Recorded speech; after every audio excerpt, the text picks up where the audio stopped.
Hello दोस्तों, स्वागत है आपका हमारे चैनल स्मार्ट एजुकेशन क्लासेस में। तो देखिएगा, जो एमपी बोर्ड की हम कक्षा 5वीं की वर्तमान में भाषा भारती लेकर चल रहे हैं। तो आज जो है आपका पाठ 5 है, ईदगाह है। काफ़ी शिक्षाप्रद कहानी है ये, और इसके अभ्यास प्रश्नों को भी हल करेंगे और साथ ही सारे पाठ को समझेंगे। चलिए, तो सबसे पहले वीडियो को लाइक, शेयर और चैनल को सब्सक्राइब करिएगा। चलिए, पाठ 5 ईदगाह है। काफ़ी महत्वपूर्ण कहानी है। सबसे पहले हम क्या होता है, थ्योरी को कवर करते हैं। क्या करते हैं? थ्योरी के कवर करते हैं। चलिए, तो शुरू करते हैं। तो देखिए, रमज़ान के पूरे 30 रोज़े के बाद ईद आई है। जो इस्लाम में रमज़ान का पवित्र माह चलता है, उसमें 30 दिन के बाद जो है ईद आती है। कितना मनोहर, कितना सुहावना प्रभात है। वृक्षों पर कुछ अजीब हरियाली है। क्या है? हरियाली है। आज का सूर्य देखो कितना प्यारा, कितना शीतल है, मानो संसार ईद की बधाई दे रहा है। गांव में कितनी हलचल है। ईदगाह जाने की तैयारियां हो रही हैं। लड़के सबसे ज़्यादा प्रसन्न हैं।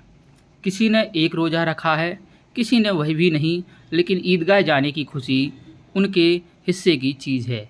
जैसा कि हिंदू धर्म में होता है, उपवास करते हैं, व्रत करते हैं लोग, ऐसे ही इस्लाम में जो है रोज़ा रखा जाता है। रोज़ ईद का नाम रखते थे, आज वह आ गई। अब जल्दी पड़ी है कि लोग ईदगाह क्यों नहीं चलते। सभी बार बार जेब से अपना खजाना निकाल कर गिन रहे हैं और खुश हो फिर लेते हैं। महमूद गिनता है, 1 2 10 12, उसके पास 12 पैसे हैं। मोहसिन के पास 1 2 3 8 9 15 पैसे हैं। इन्हीं अनगिनत पैसों से अनगिनत चीज़ें लाएंगे, खिलौने, मिठाइयाँ, बिगुल, गेंद और जाने क्या क्या। देखिए, जब भी बच्चों को कहीं जाना होता है मेले वगैरह में, तो उनमें काफ़ी अधिक उत्साह होता है कि जो है हम क्या क्या लाएंगे, खिलौने लाएंगे, मिठाइयाँ खाएंगे। तो सबसे ज़्यादा प्रसन्न है हामिद। सबसे ज़्यादा खुश कौन है? हामिद, जिसके बच्चे के बारे में ये कहानी है। वह 4-5 साल का करीब गरीब दुबला पतला लड़का, जिसका बाप गत वर्ष हैजे की भेंट हो गया और माया ना जाने क्यों पीली होती होती एक दिन मर गई। किसी को पता ना चला क्या बीमारी है। कहती तो कौन सुनने वाला था। दिल पर जो कुछ बीतती थी वह दिल में ही सहती थी, और जब सहाना गया तो संसार से विदा हो गई। अब हामिद जो है अपनी बूढ़ी दादी अमीना की गोद में सोता है। अब हामिद किसके पास रहता है बच्चों? अमीना के पास। और उतना ही खुश है। उसके अब्बा जान रुपये कमाने गए हैं। उसकी दादी कहती है कि उसके अब्बा जान जो है वो रुपये कमाने गए हैं, बहुत सी थैलियाँ लेकर आएंगे। अम्मी जान जो है अल्लाह मियाँ के घर से उसके लिए बड़ी बड़ी अच्छी चीज़ें लेने को गई है। इसलिए हामिद खुश है। आशा तो बड़ी चीज़ है, और फिर बच्चों की आशा, उनकी कल्पना तो राई का पर्वत बना लेती है। बच्चों की कल्पना जो है काफ़ी अधिक होती है। हामिद के पाँव में जूते नहीं हैं, सिर पर एक पुरानी धुरानी टोपी है जिसका गोटा काला पड़ गया है, फिर भी वह प्रसन्न है। उसके अब्बाजान थैलियाँ और अम्मीजान नियामतें लेकर आएंगी तो वह दिल के अरमान निकाल लेगा। तब देखेगा मोहसिन, नूरे और सम्मी कहाँ से उतने पैसे निकालेंगे। बच्चा काफ़ी खुश है कि उसके अब्बा जान आएंगे तो बहुत सारे पैसे लाएंगे। अमीना अपनी कोठरी में बैठी रो रही है। क्यों रो रही है उसकी अमीना दादी? आज ईद का दिन है और घर में दाना नहीं है। आज आबिद होता, यानी कि उसका लड़का, तो क्या इस तरह ईद आती और चली जाती। इस अंधकार और निराशा में डूबी जा रही है। हामिद जो है भीतर जाकर दादी से कहता है, तुम डरना नहीं अम्मा, मैं सबसे पहले आऊँगा, बिल्कुल ना डरना। अमीना का दिल कचोट रहा है, घबरा रहा है काफ़ी। गांव के बच्चे अपने अपने बाप के साथ जा रहे हैं। हामिद का बाप अमीना के सिवा और कौन है? उसे कैसे मेले जाने दें? उस भीड़ भाड़ में बच्चा कहीं खो जाए तो क्या?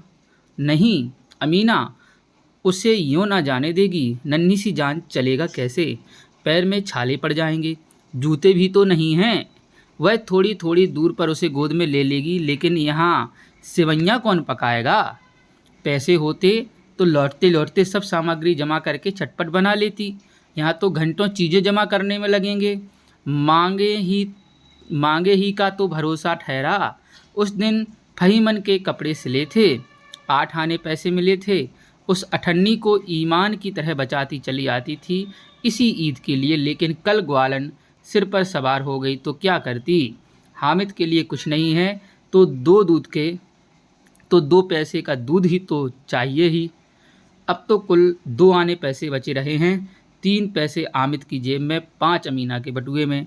यही तो बिसात है और ईद का त्यौहार।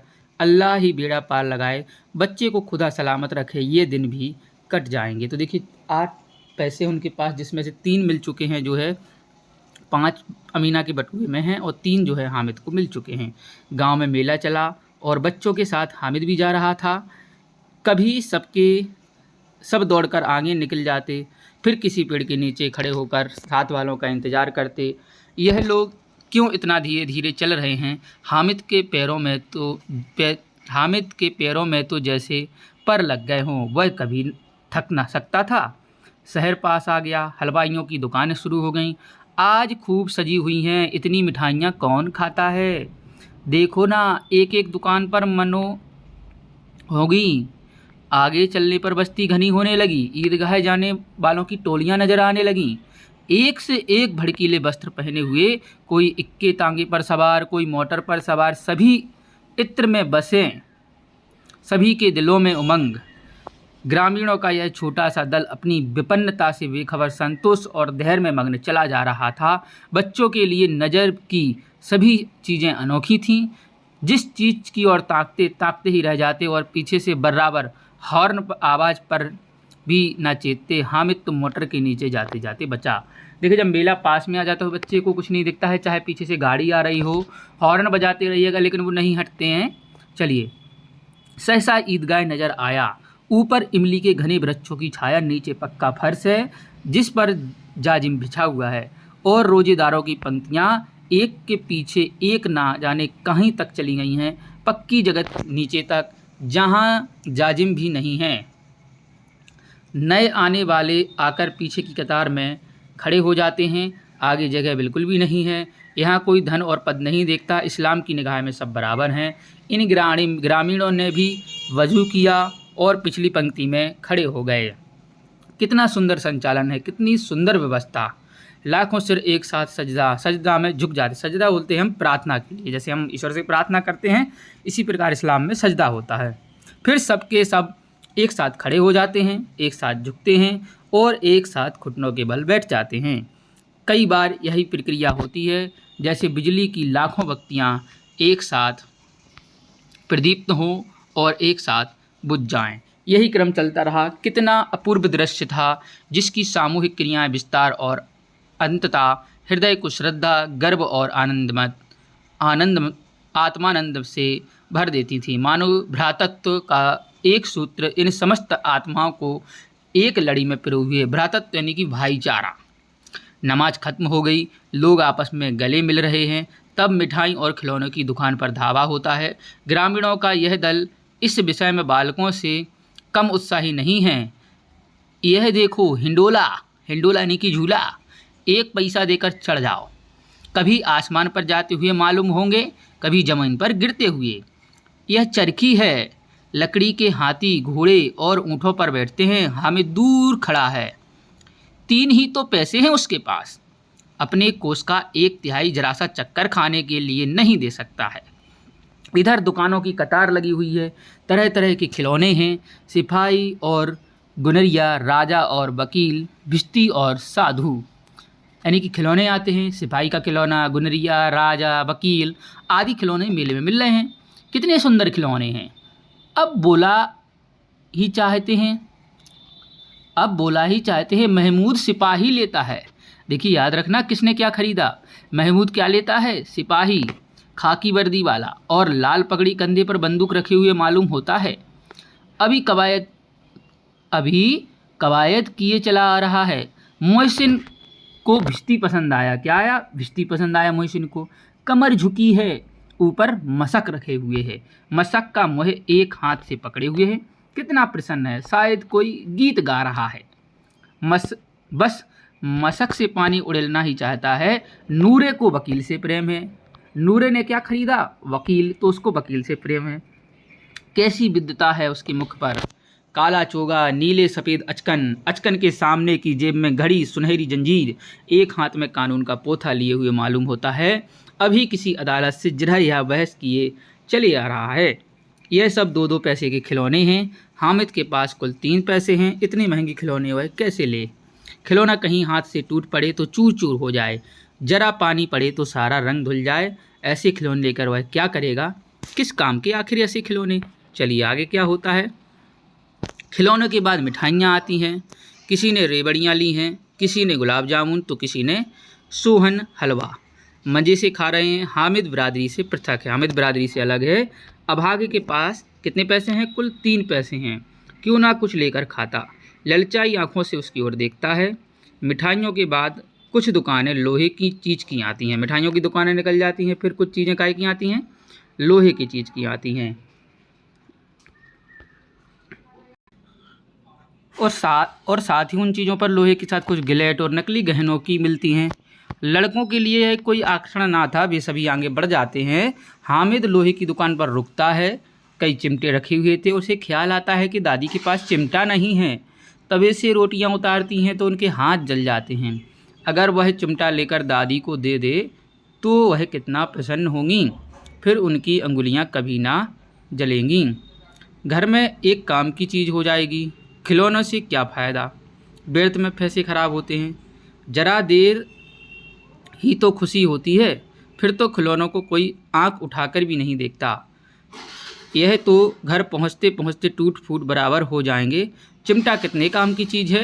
रोटियां तवे से उतार लो, चूल्हे में सेंक लो, कोई आग मांगने आए तो झटपट चूल्हे से निकाल कर उसे दे दो। अम्मा बेचारी को कहाँ फुर्सत है कि बाजार आए, और इतने पैसे भी कहाँ मिलते हैं, रोज़ हाथ जला लेती हैं। हामिद के साथी आगे बढ़ गए। सबील पर सबके सब शरबत पी रहे हैं।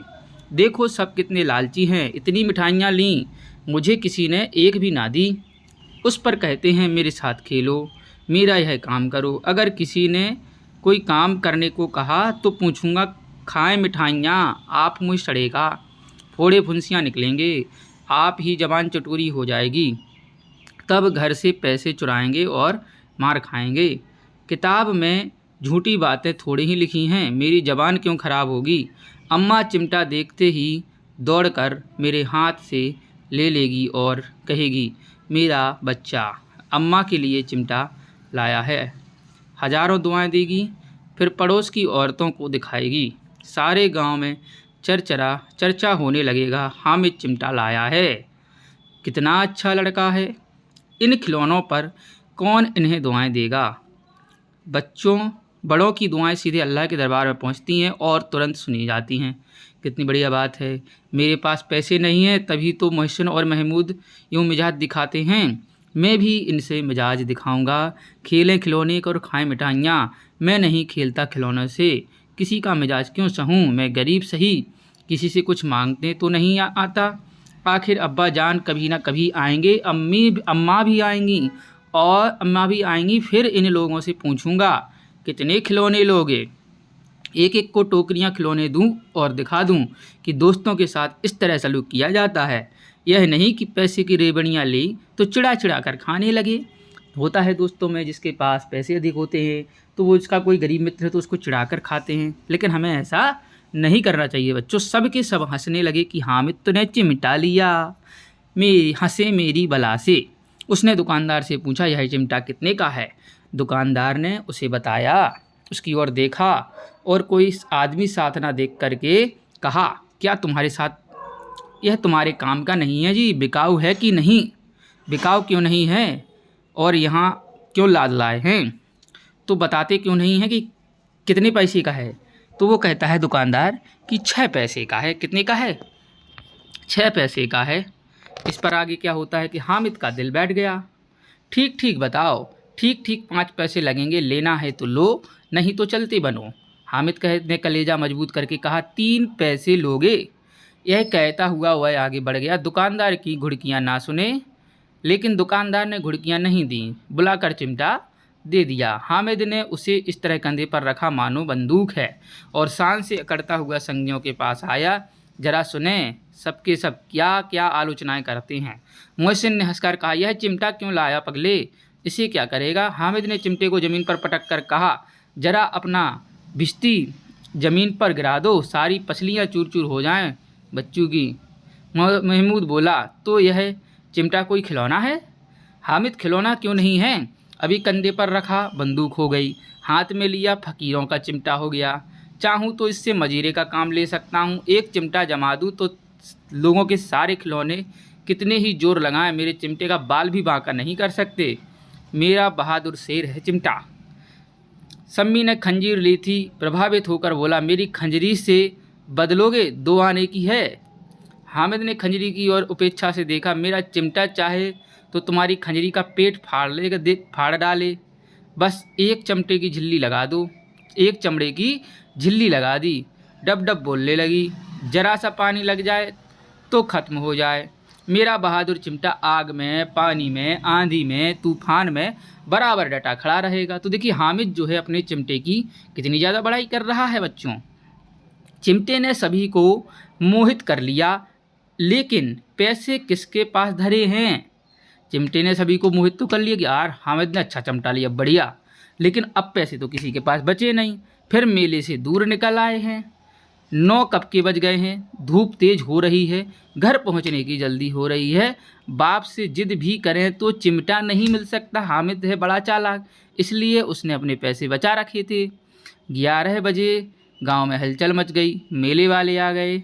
मोहसिन की छोटी बहन ने दौड़कर भिश्ती उसके हाथ से छीन ली और मारे खुशी के जो उछली तो मियाँ भिश्ती नीचे आ रहे और सुरलोक सिधारे, यानी कि टूट गया।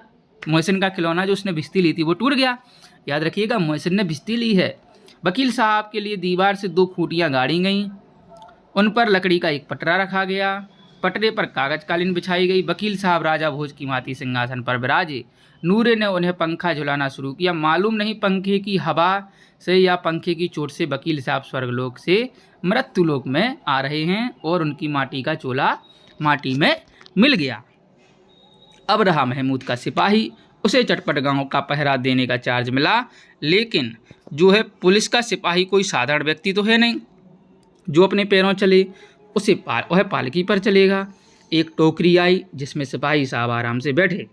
बच्चों का होता है ना कि खेल की कोई चीज़ अगर खिलौना लाते हैं तो उसको बड़े आराम से रखते हैं, सजा कर बैठा कर उसको खाना भी खिलाते हैं, ऐसा होता है। नूरे ने टोकरी उठाई और द्वार पर का चक्कर लगाने लगा। उसके दोनों भाई सिपाही की तरह छोने वाले जागते रहो पुकारते चलते हैं, मगर रात अंधेरी होनी चाहिए। महमूद को ठोकर लग जाती है।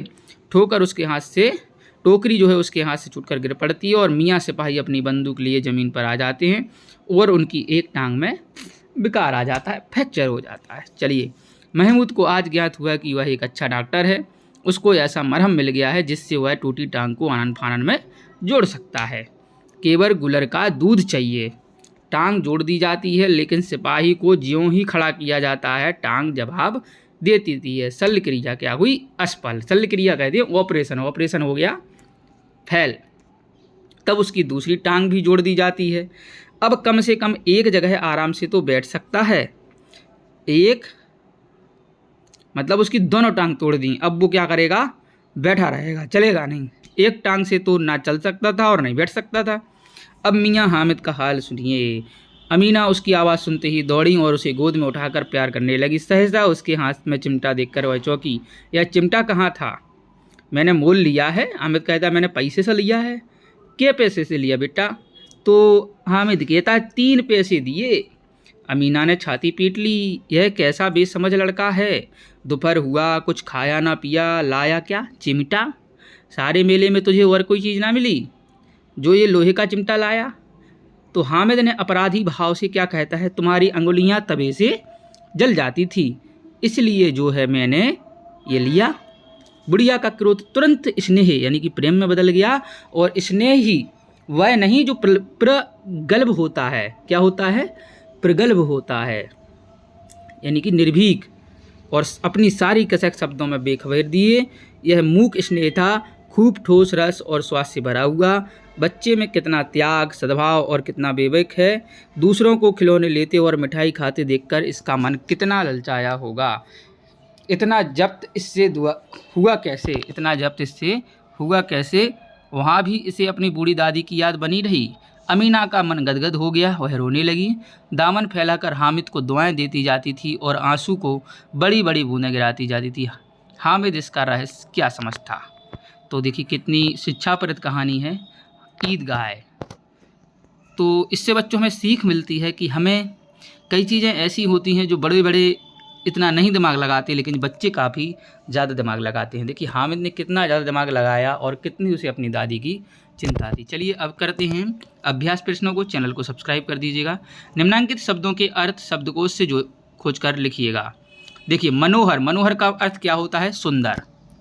चलिए सुहावना कहते हैं हम, अच्छी लगने वाली जो चीज़ होती है उसे कहते हैं सुहावना। कचोटना यानी कि कोई चीज़ कसना, जब कस देते हैं अपन किसी चीज़ को तो कचोटना। विपन्नता यानी कि निर्धनता, विपन्नता किसे कहते हैं? निर्धनता। मशक, मशक कहलाता है चमड़े का एक बर्तन जो होता है उसे मशक कहते हैं। सजदा यानी कि पूजा करना। उपेक्षा, नज़रअंदाज करना। उपेक्षा, जब आप किसी की उपेक्षा करें यानी कि नज़रअंदाज करें। चेतना, होश हवास में रहना या होश हवास। प्रदीप्त कहता है कोई चीज़ चमकना। पृथक यानी कि भिन्न या अलग। प्रगल्भ यानी कि निर्भीक। जब्त यानी कि सहन। नियामत यानी कि वरदान। बिरादरी यानी कि जाति। और बेसमझ यानी कि बिना बुद्धि का। बेसमझ किसे कहते हैं? जो बिना बुद्धि का हो। चलिए अब इन प्रश्नों के उत्तर बच्चों अपनी जो है आपकी पुस्तिका है उसमें लिखिएगा कि बच्चों को ईदगाह जाने की जल्दी क्यों पड़ी? बच्चों को ईदगाह जाने की जल्दी क्यों पड़ी? तो देखिए ईदगाह में लगे मेले को देखने के लिए, चाट पकौड़े खाने के लिए, झूला झूलना, करतब देखना, तमाशे और खरीदने की जरूरत थी, इसलिए वो जल्दी थे। ईदगाह पर किस तरह का दृश्य था? ईदगाह पर देखिए नमाज के लिए काफ़ी चुस्त व्यवस्था थी, चारों ओर खुशी का माहौल था, खेल तमाशे झूले और मिठाइयाँ की दुकानें काफ़ी लगी हुई थीं। चलिए मेले का वर्णन अपने शब्दों में करिए। तो इसका जो है वर्णन आप अपने शब्दों में कमेंट बॉक्स में करिएगा या अपनी पुस्तिका में लिख लीजिएगा। चलिए ईदगाह में कौन कौन सी दुकानें लगी थी? तो ईदगाह में देखिए चारों ओर रौनक थी, मिठाई, चाट पकौड़ी, दैनिक ज़रूरतों का सामान, नकली गहने, लोहे की सबकी दुकानें लगी थी। नूरे का वकील कैसा सजा था? तो नूरे के वकील के पास काला कपड़े, नीले सफ़ेद अचकन, सामने जेब में घड़ी, सुनहरी जंजीर, हाथ में कानून की एक किताब आदि थे। हामिद ने मेले से चिमटा ही क्यों खरीदा? हामिद ने मेले से चिमटा क्यों खरीदा? क्योंकि उसकी दादी के जो है हाथ जल जाते थे। हामिद के चिमटे को देखकर दादी नाराज़ क्यों हुई? क्या दादी की यह नाराज़गी वास्तविक थी? तो क्यों नाराज़ हुई थी? चलिए एक सेकंड, हाँ चलिए इसको पूरा कर लेते हैं।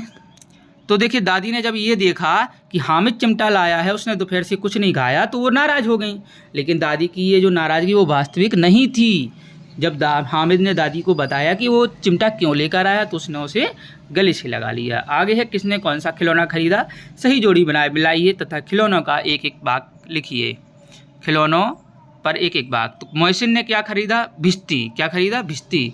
तो मोहसिन ने एक भिश्ती खरीदी, ऐसा लिख सकते हैं। महबूद ने क्या खरीदा था?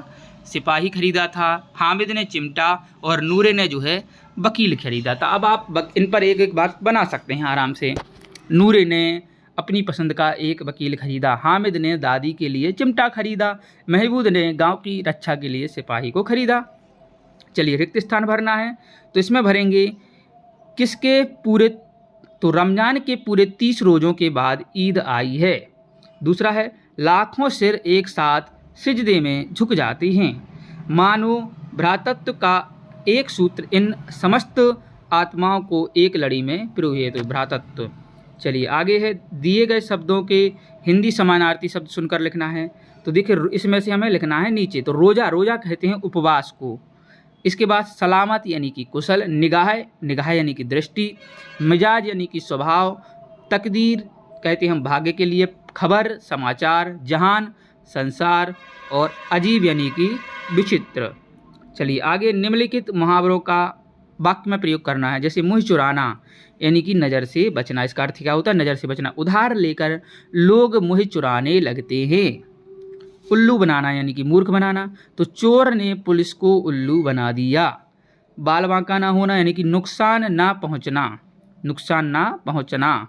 चोट लगने पर भी राम का बाल बांका ना हुआ। सुरलोक सुधारना यानी कि मृत्यु होना, मेरी दादी पिछले सप्ताह सुरलोक सुधार गईं। गदगद होना यानी कि प्रसन्न होना, पुत्र की सफलता पर पिता गदगद हो उठे। तो काफ़ी आसान होता है, ये मुहावरे आप बिल्कुल याद कर लीजिएगा, आपके एग्ज़ाम जब होगा बोर्ड का तो उसमें यही आने हैं। चलिए आगे है उदाहरण के अनुसार दिए गए शब्दों के बहुवचन बनाइए। खिलौना, खिलौना का होता है जैसे खिलौने और खिलौनों, तो लड़का का क्या बन जाएगा, लड़के और लड़कों। औरत का औरतें, औरतों। पैसा का पैसे, पैसों। ठीक, तो इस प्रकार से ये बन जाएंगे। इसके बाद पढ़िए और समझिए। चलिए, लिखा है एक बार मोहन इंदौर गया, उसके साथ श्याम नहीं गया था। मोहन ने वहाँ क्या देखा? जब श्याम ने जानना चाहा कि मोहन ने क्या देखा, तब मोहन ने कहा, अरे तुमने अभी तक इंदौर नहीं देखा? शायद तुम्हारे पिताजी ने तो देखा होगा। तुम भी इंदौर देखने जाओ। मैं चाहता हूँ ईश्वर तुम्हारी इंदौर देखने की इच्छा पूरी करे। चलिए, तो उपयुक्त अनुच्छेद में विभिन्न प्रकार के वाक्य दिए गए हैं। इन्हें ध्यान से देखा जाए तो अर्थ के अनुसार इनका क्या आशय है। देखिए, एक बार मोहन इंदौर गया, तो किसी काम का पता होना चल रहा है। मोहन ने वहाँ क्या देखा, तो जब कोई चीज़ पूछी जाती है उसे कहते हैं प्रश्न का बोध कराना। उसके साथ श्याम नहीं गया था, यानी कि निषेध। जहाँ पर नहीं वाक्य है तो वहाँ पर निषेध। चलिए, जब श्याम ने जानना चाहा तब मोहन ने कहा, तो ये होता है एक क्रिया दूसरी पर निर्भर होती है। चलिए, मैं आपको इधर आता हूँ, इनको आप छोड़िए, पहले हमें इनको समझना चाहिए, जब भी हम उन वाक्यों को समझ पाएंगे। तो अर्थ के आधार पर वाक्य कितने प्रकार के होते हैं बच्चों? 8 प्रकार के वाक्य होते हैं। विधानवाचक वाक्य, निषेधवाचक वाक्य, प्रश्नवाचक, विस्मयवादी, आज्ञावाचक, इच्छाबोधक, संदेहवाचक और संकेत या शर्तवाचक वाक्य। इनको आप याद करिएगा। तो विधानवाचक कहते हैं जिन वाक्यों के में किसी क्रिया के करने का बोध होता है उसे विधानवाचक वाक्य कहते हैं। जब कोई चीज़ हो रही होती है उसे हम विधानवाचक। निषेध, जिन वाक्यों में किसी कार्य का निषेध यानी कि ना करने का बोध होता है, जैसे उसने खाना नहीं खाया, मोहन दिल्ली नहीं गया, तो इनमें नहीं आ रहा है ना, कोई चीज़ नहीं हो रही है, तो यह निषेधवाचक। प्रश्नवाचक की बात करें तो जहाँ जिस वाक्यों में प्रश्न किया जाए उन्हें प्रश्नवाचक वाक्य कहते हैं। जैसे आपने खाना खाया, क्या आपने खाना खाया, क्या आप आज स्कूल गए थे, तो ये प्रश्नवाचक वाक्य हैं। विस्मयबोधक, जिन वाक्यों में आश्चर्य यानी कि विस्मय, हर्ष, शोक, घृणा आदि का बोध होता है उन्हें विस्मयादिबोधक वाक्य कहते हैं। जैसे अरे आज तो स्कूल में मंदारी आएगा, तो आश्चर्य हो रहा ना बच्चों, तो ये विस्मयादिबोधक। आज्ञावाचक की बात करें तो जिन वाक्यों में किसी बात या कार्य के लिए आज्ञा अथवा उपदेश का भाव रहता है उन्हें आज्ञावाचक वाक्य कहते हैं। इच्छा की बात करें तो जहाँ इच्छा, आशा, शुभकामना, आशीर्वाद, अभिशाप का भाव प्रकट होने इच्छाबोधक वाक्य कहते हैं।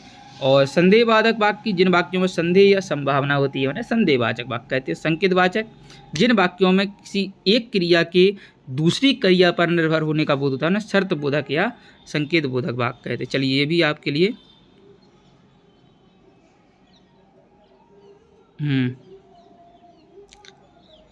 विशेषण हमने आपको बता ही दिए थे। चलिए, इसमें ज़्यादा कुछ नहीं है। देखिए, इसमें लिखना है विशेषण और विशेष्य। तो देखिए, इस पाठ में विशेषण और विशेष शब्द चुनकर उदाहरण तालिका, जैसे दुबला पतला लड़का, तो लड़का है एक विशेष, जिसकी विशेषता बताई जाती है वो कहलाता है विशेष, और जो विशेषता बताने वाले शब्द होते हैं वो कहलाते हैं विशेषण। तो देखिए, दुबला पतला लड़का में दुबला पतला तो हो गया विशेषण, लड़का क्या है विशेष। सुंदर खिलौने में सुंदर है आपका विशेषण और खिलौने क्या है विशेष। बेसमझ लड़का में बेसमझ हो गया विशेषण और लड़का हो गया आपका विशेष। चलिए, ठीक है। इसके बाद देखिए, आपको अनुस्वार और अनुनासिक क्या बताएंगे हम। अनुस्वार, देखिए जो अंग की बिंदी लगती है इसको कहते हैं अनुस्वार, और जो चांद की बिंदी होती है इसको कहते हैं अनुनासिक। तो जैसे हंस में चांद की आपका अंग की बिंदी लगी है तो इसका अनुस्वार होता है नाक, नाक से नासिक व्यंजन होते हैं, इनका उच्चारण हम नाक से करते हैं। हंस, डंडा, पंत, गंगा, तो ये हैं अनुस्वार। और जो अनुनासिक होते हैं वो चांद की बिंदी, हंस, इनमें नाक और मुंह दोनों से आवाज़ निकलती है। हंस, गांव, दांत, माँ। चलिए, तो इस प्रकार से ये हो गए हैं। चलिए आगे देखिए, एक वचन और बहुवचन। हम जानते हैं कि शब्द के जिस रूप में उसके एक अथवा अनेक होने का बोध होता है उसे वचन कहते हैं। एक वचन शब्द के जिस रूप में एक संख्या का बोध हो, जैसे बालक। बहुवचन जिसमें अधिक वस्तुओं या संख्या का बोध हो, बालकों। चलिए, कुछ संज्ञा सदैव बहुवचन में प्रयोग होती हैं, जैसे लोग, प्राण, बाल, आंसू, दर्शन और हस्ताक्षर। ये संज्ञा कैसी हैं, हमेशा बहुवचन में आती हैं। भाववाचक संज्ञाएं प्रायः एक वचन में ही प्रयोग की जाती हैं, जैसे आमों में मिठास है। ये आम मिठास क्या है? एक भाववाचक संज्ञा। धातुओं का बोध कराने वाली जातिवाचक संज्ञाएं एक वचन में प्रयुक्त होती हैं, जैसे सोना और लोहा। कुछ शब्द जो है सदा एक वचन में रहते हैं, जैसे भीड़, जनता और प्रजा। चलिए इतना हो गया, बाकी इस पार्ट में ज़्यादा कुछ अब है नहीं, समाप्त होता है। काफ़ी लंबा लेक्चर हो गया ये वाला। चलिए तो वीडियो को लाइक, चैनल को सब्सक्राइब और शेयर अधिक से अधिक अपने दोस्तों के साथ कर दीजिएगा, ताकि वो भी इसका लाभ ले सकें। जय हिंद, जय भारत।